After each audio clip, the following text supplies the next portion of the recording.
आज का प्रश्न है हिंदी की बोलियों पर प्रकाश डालें। हिंदी की टोटल 18 बोलियां हैं, उसमें हम लोग पूरी विस्तार से जानेंगे। हिंदी की बोलियां यानी कि हिंदी भाषा से जो जितनी भी उपभाषाएं निकली है उसके बारे में हम लोग जानेंगे। बोलियां यानी कि हिंदी भाषा की उपभाषा को हम लोग बोलियां कहते हैं। बोलियां या उपभाषा दोनों एक ही है। तो इससे स्टार्ट करते हैं। संसार में अनेकानेक भाषाएं तथा बोलियां हैं। लोककृति है 4 कोस पर पानी बदले 8 कोस पर वाणी। यानी कि 4 कोस आप चलिएगा तो पानी बदलते हैं और 8 कोस चलिएगा तो वाणी यानी कि भाषा बदलते हैं। अर्थात पानी का स्वाद हर चौथे कोस पर कुछ न कुछ बदल जाता है और भाषा 8वें कोस पर कुछ न कुछ परिवर्तन हो जाता है। सोचने की बात है कि जब हर 8 कोस पर भाषा में कुछ न कुछ परिवर्तन दृष्टिगत होने लगता है तो इतने लंबे चौड़े संसार में कितनी अधिक भाषाएं और बोलियां होगी।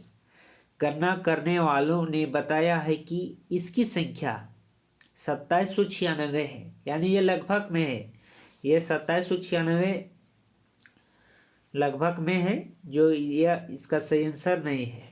भारतीय भाषाओं में हिंदी एक लोकप्रिय भाषा है। भारत में सबसे अधिक लोकप्रिय भाषा हिंदी है। भारतीय भाषाओं में मुख्य रूप से भोजपुरी, मगधी, मैथिली, वर्जिका एवं आंगिक भाषाओं ही लोक भाषाएं हैं जिसमें हिंदी की उत्पत्ति हुई है। देवभाषा संस्कृत हिंदी की जननी कही जाती है।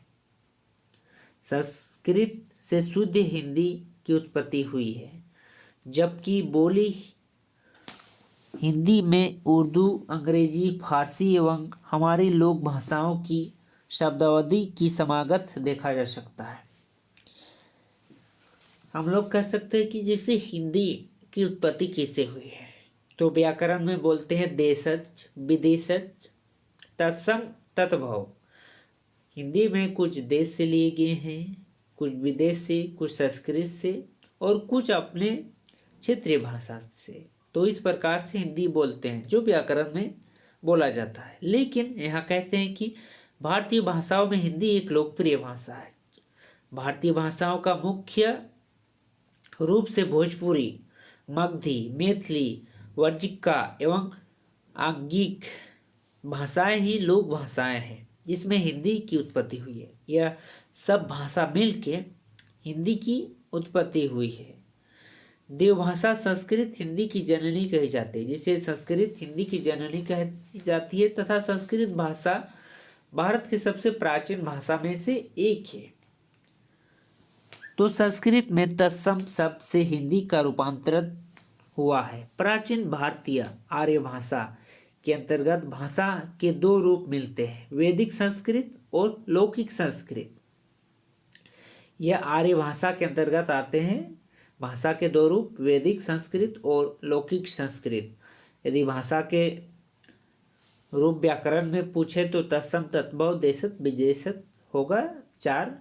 लेकिन यह आर्य भाषा के अंतर्गत भाषा के 2 रूप मिलते हैं, वैदिक संस्कृत और लौकिक संस्कृत। यह प्रायः दोनों के लिए संस्कृत नाम का प्रयोग होता है। यहाँ दोनों पर अलग अलग विचार करना उचित होगा। तो हम लोग जानते हैं पहले वैदिक संस्कृत। इस भाषा के अन्य नाम संस्कृत, वैदिकी, छांद्रास या प्राचीन संस्कृत आदि भी है। वैदिक संस्कृत का प्राचीनतम रूप ऋग्वेद संहिता में मिलता है।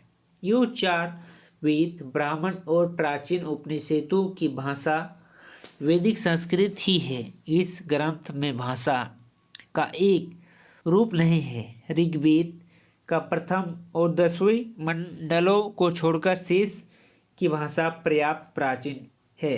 यही भाषा अवेस्ता के अधिक निकट है। प्रथम और 10वीं भाषा बाद की है। अन्य संहिता, यजु, साम, अर्थ, ब्राह्मणों और उपनिषदों में कुछ अपवादों को छोड़कर भाषा के कर्म से विकसित होता रूप दृष्टिगत होती है। Professor RO. मैथ्यू तथा कुछ और लोगों का विचार है कि वैदिक संस्कृत का पुराना रूप तब का है जब आर्य पंजाब में ही आए थे। बात की वैदिक रचनाओं की विकसित भाषा तब की है जब वे मध्य प्रदेश की ओर आगे आए और सभी दृष्टियों से भारत के अपेक्षाकृत प्राचीन निवासियों का उन पर प्रभाव पड़ चुका था। वैदिक संस्कृत पर एक तीसरा रूप भी है जो कदाचित उस समय का है जब आर्य मध्य प्रदेश से भी पूरब पहुंच गए। यह काल 800-900 ईसा पूर्व की लगभग मानी जा सकती है। वैदिक संस्कृत की जो रूप आज है उन्हें उस काल की बोलचाल का रूप नहीं माना जा सकता है। तत्कालीन बोलचाल की भाषा की वे साहित्यिक रूप मात्र है। आप दूसरा रूप जानते हैं आर्य भाषाओं लौकिक संस्कृत के नाम संस्कृत के लिए संस्कृत तथा देवभाषा भी है। वैदिक संस्कृत में भाषा के 3 रूप मिलते हैं, उत्तरी, मध्य देशीय और पूर्वी। कहना होगा कि इन ऐतिहासिक और भौगोलिक रूपों का समानांतर बोलचाल की भी उत्तरी, मध्य देशीय, पूर्व ये 3 रूप रहे हैं। लौकिक संस्कृत के आधार पर तीनों का प्रथम अर्थात उत्तरी रूप माना जाता है।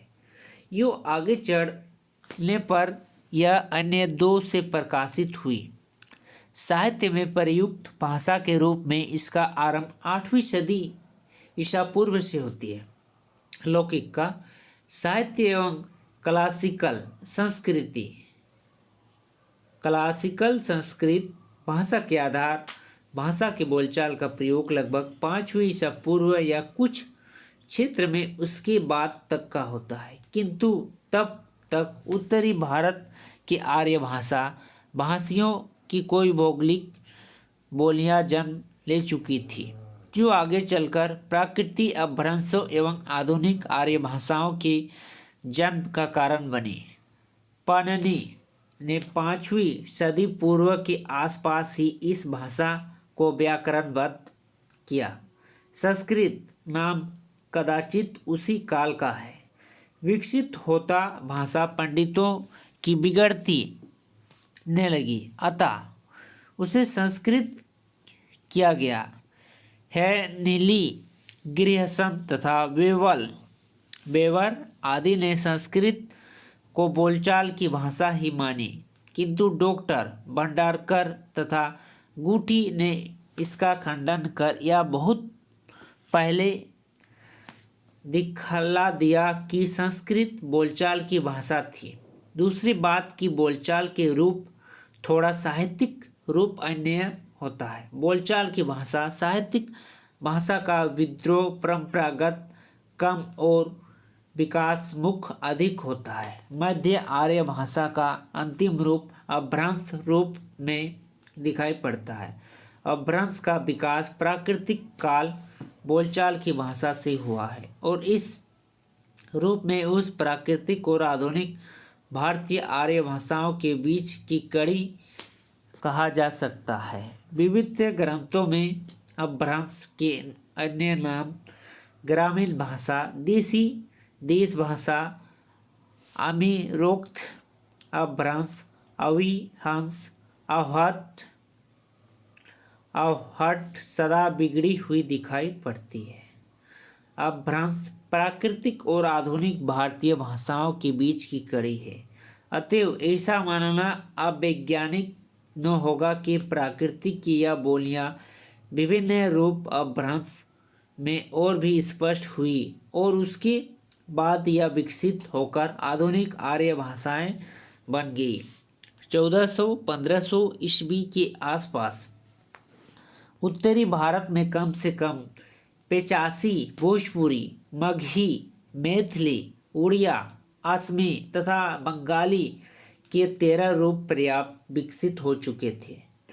प्राकृतिक 5 रूपों शोरसेनी, महाराष्ट्री, पेचासी, मगधी और अर्धमगधी को विद्यमान मानते ही हैं। अपभ्रंश का साहित्य जिस रूप में उपलब्ध है उसके सहारे साहित्य भाषा का निर्धारण हो सकता है, किंतु बोलचाल की भाषा का वर्गीकरण के साथ साथ मात्र उसके समय पर न्याय नहीं किया जा सकता है। उदाहरण के लिए हिंदी की स्थिति ली जा सकती है।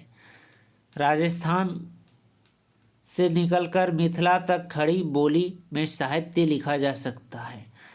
काल यदि और कुछ उपलब्ध न हो तो केवल उस साहित्य के आधार पर कहा जा सकता है कि 20वीं सदी के इस पूरे क्षेत्र में प्राय भाषा का प्राय एक ही रूप था। इन बातों से स्पष्ट है कि अपभ्रंश के प्राप्त साहित्य में अपभ्रंश के भेदों या रूपों की चाहे जो हो आधुनिक भाषाओं और अपभ्रंश के पूर्व की प्रकृति के आधार पर ही निष्कर्ष निकालता है कि संख्या किससे अधिक रही होगी। यदि अधिक न होती 250-300 वर्ष में 13 भाषाएं या भाषाएं उसमें न विकसित होती। पूरी स्थिति पर विचार करने पर अपभ्रंश के निम्नलिखित पदों का अनुमान लगता है। जैसे अपभ्रंश से निकला पहले शेर सेनी हुआ, उससे निकलने वाली आधुनिक भाषा पहला से निकलने वाली थी पश्चिमी हिंदी। दूसरा इस अपभ्रंश के नगर रूप से राजस्थानी गुजराती। दूसरा हुआ पेचाची लहदा। चौथा पेचाची, इस पर शोरसेनी अपभ्रंश का प्रभाव है। तीसरा प्रचंड से सिंधी भाषा निकली। खस से पहाड़ी। महाराष्ट्री से मराठी। अर्थमगधी से निकली पूर्व हिंदी। मगधी से बिहारी, बंगाली, उड़िया, असमिया। अब पश्चिमी हिंदी। शोरसेनी अपभ्रंश में इसका विकास हुआ, जिसमें कनौजी, बागरू, बुंदेली, खड़ी बोली और ब्रज ये 5 बोलियां हैं, जिसमें अंतिम 2 प्रमुख है। खड़ी बोली जो अपने साहित्यिक रूप में हिंदी नाम से प्रसिद्ध है, ये भाषा की राजभाषा है, जिसका अरबी फारसी शब्दों में युक्त रूप उर्दू है, जो विशेष प्रकार के काव्य की दृष्टि से पर्याप्त बने हैं।